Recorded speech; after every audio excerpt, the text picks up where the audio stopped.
Ohio, Mr. Jordan, for 5 minutes. Thank you. Director, was Agent Peter Strzok the former deputy head of counterintelligence at the FBI?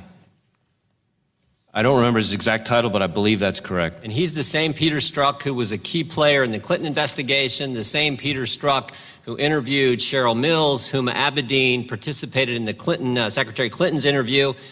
And he's also the same Peter Strzok who now we know changed Director Comey's exoneration letter, changed the term gross negligence, which is a crime, to extreme carelessness. Is that the same guy? Well, Congressman, I don't know every step that the individual you mentioned was involved in, but certainly I know that he was heavily involved in the Clinton email investigation. Thank you. And is this the same Peter Strzok who helped, was a key player in the Russian investigation, and the same Peter Strzok who was put on Mueller's team, Special Counsel Bob Mueller's team? I certainly know that he was working on the special counsel's investigation. Whether or not he would be characterized as a key player on that investigation, that's really not for me to say. And the same Peter Strzok that we learned this past weekend was removed from the special counsel team because he exchanged text messages with a colleague at the FBI that displayed a pro-Clinton bias. Is that accurate? Yes. Talk about the same guy. Okay. Yes. Well, here's what I'm not getting.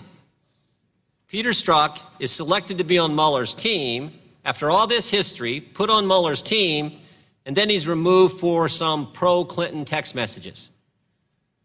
I mean, there are all kinds of people on Mueller's team who are pro-Clinton. There's been all kinds of stories. PolitiFact reported 96% of the top lawyers' contributions went to Clinton or Obama.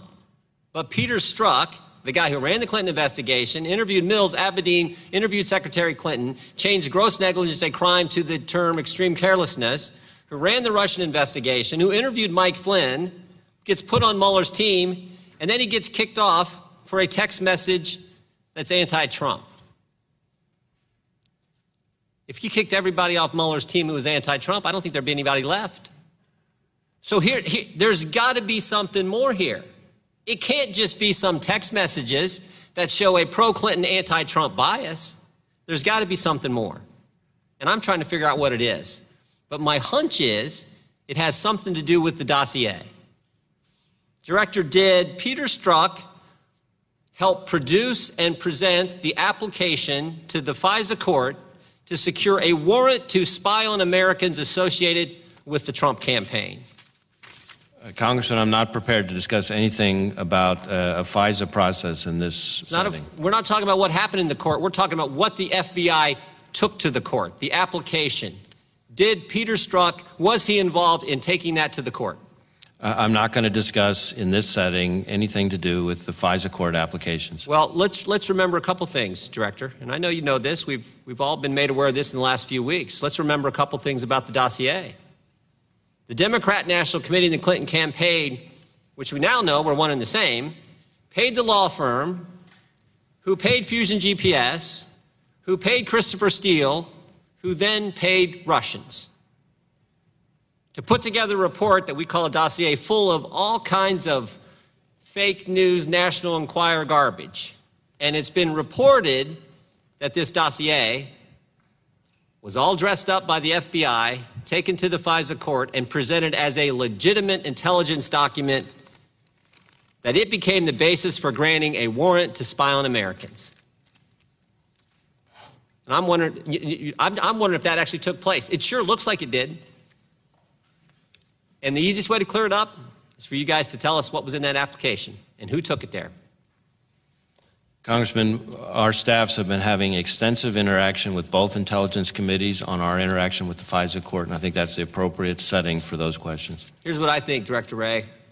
I think Peter Strzok, head of counterintelligence at the FBI, Peter Strzok, the guy who ran the Clinton investigation, did all the interviews, Peter Strzok, the guy who was running the Russian investigation at the FBI, Peter Strzok, Mr. Super Agent at the FBI, I think he's the guy who took the application to the FISA court. And if that happened, I mean, think if this happened, if you had the FBI working with a campaign, the Democrats' campaign, taking opposition research, dressing it all up and turning it into an intelligence document and taking it to the FISA court so they could spy on the other campaign, if that happened, that is as wrong as it gets. And you know what? Maybe I'm wrong. You could clear it all up. You could clear it all up for all of us here, all the Congress who wants to know, and frankly, all of America who wants to know. You could clear it all up by release. We sent you a letter 2 days ago. Just release the application. Tell us what was in it. Tell us if I'm wrong. But I don't think I am. I think that's exactly what happened. And if it did, it is as wrong as it can be. And people who did that need to be held accountable. Congressman, we will not hesitate to hold people accountable after there has been an appropriate investigation, independent and objective, by the Inspector General into the handling of the prior matter. And based on that, I will look at all available remedies, depending on what the facts are when they are found. As to the access to the dossier, that's something that is subject of ongoing discussion between my staff and the various intelligence committees. There's nothing prohibiting you, Director. Is there anything prohibiting you from showing this committee what was presented to the FISA court? The application you all put together at the FBI that was presented to the FISA court. Is there anything preventing you from showing us that? The time of the gentleman has expired. The Director can respond. I do not believe that I can legally and appropriately share a FISA court submission with this committee. I'm talking about what the FBI put together, not what the court had, what you took there, what was the process put together, what you presented, what you took to the court. When I sign FISA applications, which I have to do almost every day of the week, they are all covered with a classified information cover. So that's part of why we would not be discussing it here. Is it likely that Peter Strzok played a part in the application presented to the FISA court? The gentleman's time has expired. However, I do want to follow up on your last response to the gentleman. This committee, the House Judiciary Committee, has primary jurisdiction over the Foreign Intelligence Surveillance Court. So any request for documents coming to any part of the Congress should include the House Judiciary Committee, and if it is classified in any way, shape, or form, it can be provided to us in a classified setting. But that is information that we are very much interested in, Mr. Chairman, and very much want to receive. Just a question to the Chairman. Yeah, I don't think there's anything prohibiting the FBI from giving us what they used to put together what was taken to the FISA court. That's what we're asking for, and there is nothing prohibiting him from doing that. I don't think there is either. The time of the gentleman has expired, however. You care to respond to that, Director Ray? No, I think I've covered it. The chair recognizes the gentleman from Georgia, Mr. Johnson.